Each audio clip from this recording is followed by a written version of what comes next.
Hey folks, Turbine Guy coming back at you. Now today, energy storage is the topic. Batteries are the rage. Ever since this new inflation bill was passed by Biden and Congress and the Senate, and there's a 30% federal tax credit now for standalone battery systems, the Turbine Guy is getting calls and calls and calls about, hey, let's get some batteries put into my house. And for more than one reason. I got a client in Colorado who has an Enphase system and has had for a few years, but now decided to install the batteries. He can get the tax credit and he will be able to run indefinitely off grid for most of his house if the power's out. Something he was looking to upgrade, and now he's got that benefit, so he jumped right on it.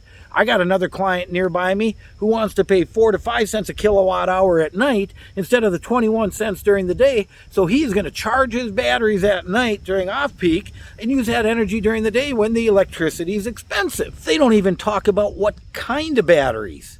Does it got to be lithium ion?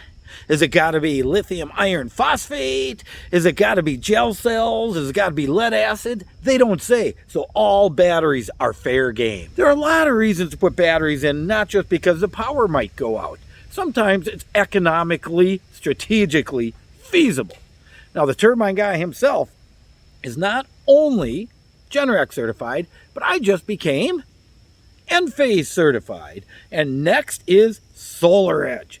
Now, if you're looking to upgrade your solar system, or you simply want to put a battery bank in to save money over time like my one client, or you want to DIY an entire solar system and battery bank, anywhere in the United States, or Canada for that matter, give the Turbine Guy a call. I'll help you custom design a system. We'll figure out what you have, what you need. We'll put it together. That's what I'm here for. Turbine Guy, signing off.